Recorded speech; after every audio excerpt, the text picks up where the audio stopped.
to a special bonus episode of the Horror of Babylon. It's so bonus that Daniel didn't even know we were about to record it. Oh, wow, really? What are we doing? We are doing a bonus episode on Junji Ito's The Sad Tale of the Principal Post and the something of Amigara, the terrible, horrible Amigara fault.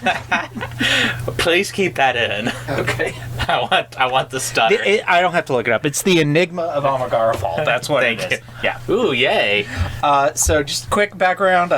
If you listen to our Gyo episode, for me it's the same. I read these in high school. Personally, like the Enigma of Amigara fault actually always stuck with me more than Gyo itself did. I think that it's one of his...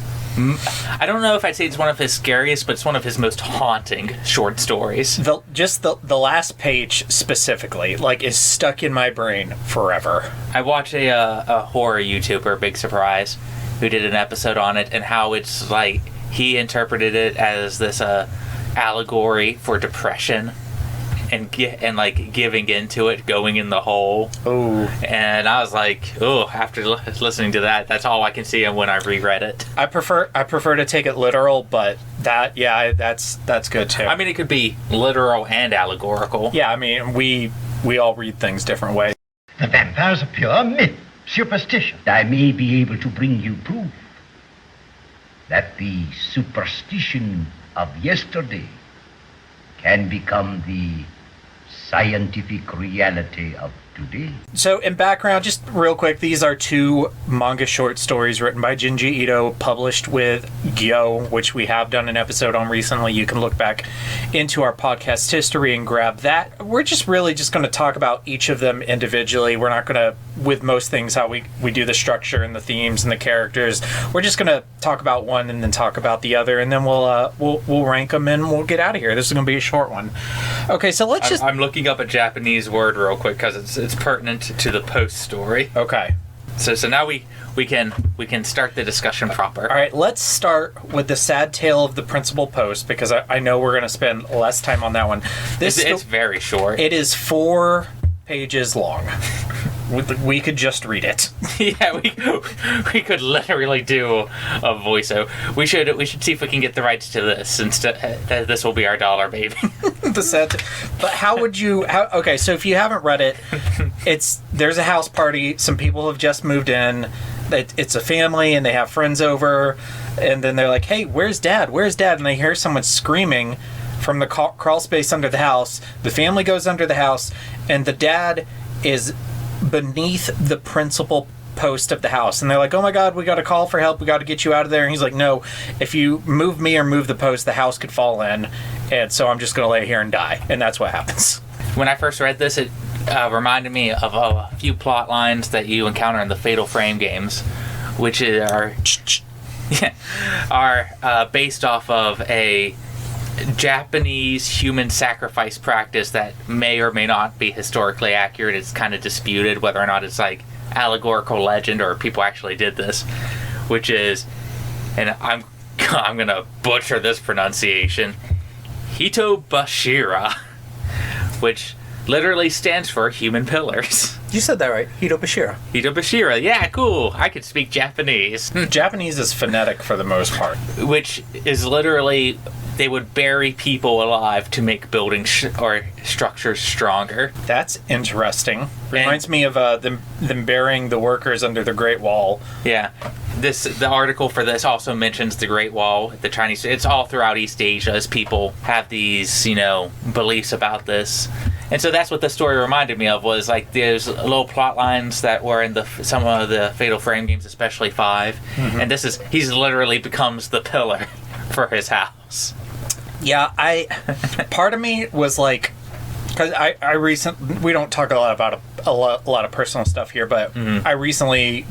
My family and I recently bought a house about 2 years ago. Prior to that, we lived in a mobile home for almost 10 years.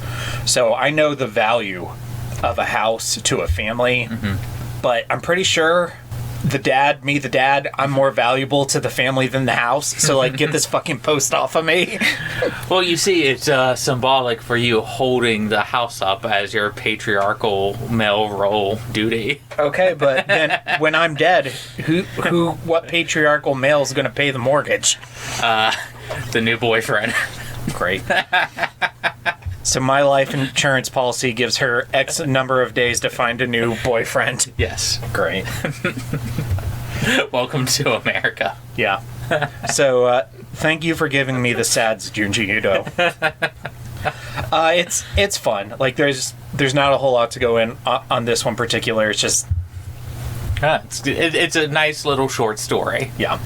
So going over to the Enigma of Amigara Fault. This is up there for one of my favorite horror comics of all time. It just utterly freaks me out every single time I read it. The last page is just burned into my brain. It's so influential that Steven Universe does a episode where they reference it. Oh, I should watch that one. So if you haven't read it, basically there's an earthquake in Japan and this mountain cracks and there's the shapes of all these bodies in the fault. And people start going there because they see their shape and they want to find their hole and go into it. And it's a lot like Tinder in that regard. Burn! Burn! Burn! Burn! Burn!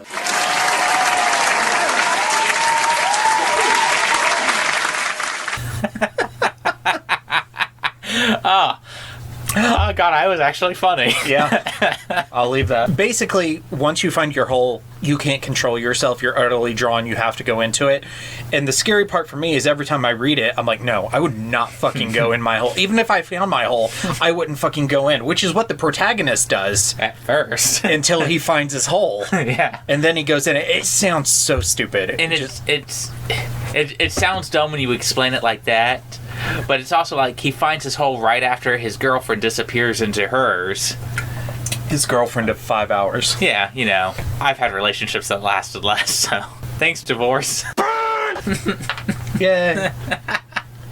Tinder, yeah, or whatever. Yeah, it totally scares the shit out of me. Even if you never intend to read it, maybe just look it up and flip to the last page. It's the art in it. I mean, I can't suck Junji Ito's dick enough when it comes to his artwork. And honestly, not even the last page, but like, I don't consider myself claustrophobic, but I feel claustrophobic when the holes are human-shaped to where, like, you slide in exactly, but then as you go further and further, it stretches your neck and your limbs apart from your torso. And just slowly, little by little.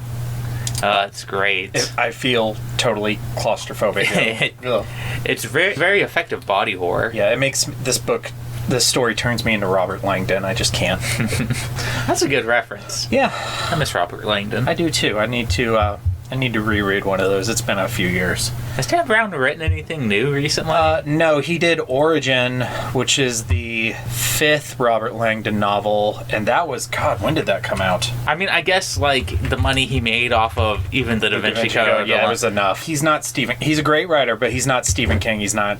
Okay, so Origin was his last novel. That was 2017, 5 years ago. So actually, you know, he does... 5 years is probably about the time for him for a novel, so maybe he's going to end up.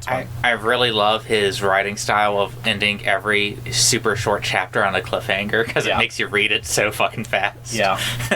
Angels and Demons is actually like one of my all-time favorite books. Oh, God, there was one that I've been meaning to read for years. You keep telling me to read. Probably Inferno. Inferno, yeah, I still haven't read Inferno. Inferno is my second favorite. Okay, here you go. Here's my hierarchy. Yeah. Angels and Demons at the top, then Inferno, then The Lost Symbol, then The Da Vinci Code, then Origin. My favorite Dan Brown book is Deception Point. I haven't read that in Digital Fortress. I've meant to for a long time. I have Digital Fortress. I still haven't read it. I like Deception Point because it's a Dan Brown book about aliens. Yeah. So I'm like, oh, cool, neat. I'm sure I'll get to that eventually. Yeah. It's like 600 pages, and I still read it in like 3 days because it's a Dan Brown book. It's like boom, boom, boom, boom, boom, boom, boom. Anything else to say on Junji Ito? On these stories? We're going to rank them with our comics, because why not? Why not? I agree with that.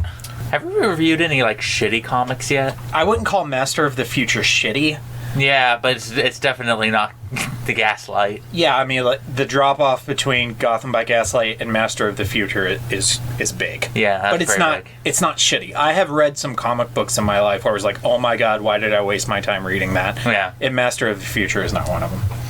Okay, so let's do the sad tale of the principal post. I am going to put it second from the bottom, below the stand and above Master of the Future. Mine's the same. I mean, my bottom three are different, but it's still second from the bottom. Above Master of the Future and below Gotham by Gaslight. Yeah. And then the Enigma of Amigara Fault. Second. I like it more than Gyo. Yeah, I do too. So it's your number 2? Yeah, it's one of those.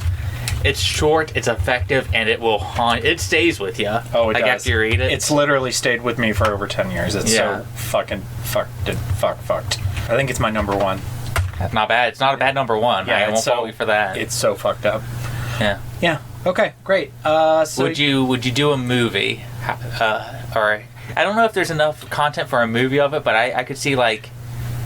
I don't normally advise live action adaptations of manga and anime, but I could see like a TV horror anthology series that's Junji Ito adaptations. I can't wait till we read Tomie and Uzumaki because they both have live action adaptations.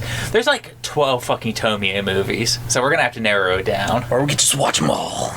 Yeah, okay. So yeah, that's our bonus episode. It's going to be a short and sweet one, but Yeah, that's not bad. I liked it. we read those. We should do 12-minute episodes more often. Yeah, maybe we'll do some more. All right, thanks guys. Thanks for listening. Thank you, Daniel, for recording. Loved it. Stay tuned for our socials and stay scary. Stay scary. And now for the obligatory socials. Please like, share and subscribe. Follow Daniel at DStarSick on Twitter. Follow Ryan at Darth Damio on the Bluebird app. You can find the podcast on Twitter at HorrorPod69. You can also follow us on Facebook, Instagram, Slasher and Goodreads. Become part of the Disturbed community by asking for the Facebook group and Discord links. Send dick pics to the Horror of Babylon podcast at gmail.com. Support the show at patreon.com/the Horror of Babylon. And finally, you can let your friends know that The Horror of Babylon is available on YouTube, Apple Podcasts, Spotify, Audible, Stitcher, Google Podcasts, Amazon Music, Podcast Addict, TuneIn and the iHeartRadio app. Stay scary.